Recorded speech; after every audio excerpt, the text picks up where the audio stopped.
అందరికీ ముందుగా శ్రావణ మాసం మొదటి శుక్రవారం శుభాకాంక్షలండి. మీ ఇంట్లో పూజలు ఎలా జరిగాయి? మా ఇంట్లో పూజ అయితే చాలా అంటే చాలా చక్కగా జరిగింది. తెల్లవారుజామున లేచి అమ్మవారిని అయితే పూజించుకున్నామన్నమాట. యథావిధిగా మనం ఎప్పుడు దీపారాధన ఎలా చేసుకుంటామో అదేవిధంగా ఈరోజు కూడా దీపారాధన చేసుకోవాలి. కానీ ప్రత్యేకంగా మనం ఆ లక్ష్మీదేవిని అయితే పూజించుకొని అమ్మవారి అష్టోత్తరనామం అయితే చదవాలి అన్నమాట. ఈ ప్రత్యేకమైన రోజున మన వ్రతాన్ని ఆచరించడం వల్ల మనకి ఆదాయము బాగా పెరుగుతుంది, సంతోషం, ఐశ్వర్యం పెరుగుతాయని చాలామంది అయితే నమ్ముతారు. నమ్మడం కాదండి, ఇది వాస్తవం. ఆ అమ్మవారిని మనం కొలుచుకోవాలి కానీ అమ్మవారు అయితే మనకి ఎటువంటి లోటు చేయరన్నమాట.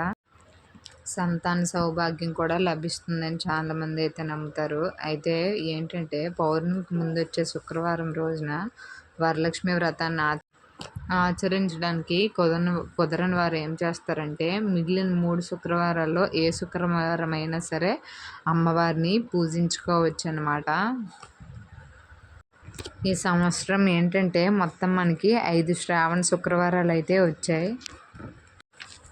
మీకు నేను ఒకటే విషయం చెప్పొస్తున్నానండి. ఏంటంటే వరలక్ష్మీదేవి వ్రతాన్ని ఆచరించడానికి ఏ నిష్టలు, నియమాలు, మడులు ఏమీ అవసరం లేదు. మనం నిశ్చలమైన భక్తి, ఏకాగ్రతతో ఆ అమ్మవారిని మనస్ఫూర్తిగా కొలుచుకుంటే చాలండి. ఈ వరలక్ష్మి వ్రతం ఎంతో మంగళకరమైనది. సో ఈ వ్రతాన్ని చేయడం వల్ల లక్ష్మీదేవి కృపా కటాక్షాలు మనకెప్పుడూ ఉంటాయి. అష్టైశ్వర్యాలు కూడా మనకి లభిస్తాయని పురాణాలు కూడా చెప్తున్నాయండి.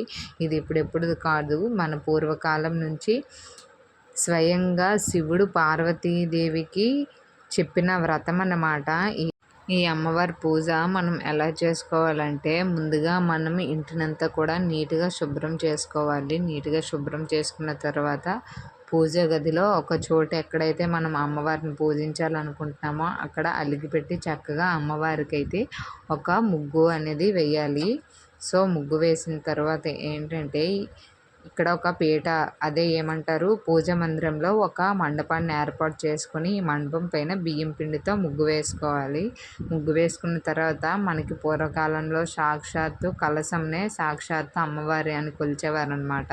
సో కలశం అనేది మనం ఏర్పాటు చేసుకొని అమ్మవారి ఫోటో లేదా రూపుని తయారు చేసి అమర్చుకోవాలి. అంటే అక్కడ మనం ఫోటోను పెట్టైనా పూజించుకోవచ్చు, లేదంటే అమ్మవారి రూపు అంటే కలశం పెట్టి అమ్మవారిలా అలంకరించుకొనైనా మన పూజ అనేది చేసుకోవచ్చు అనమాట.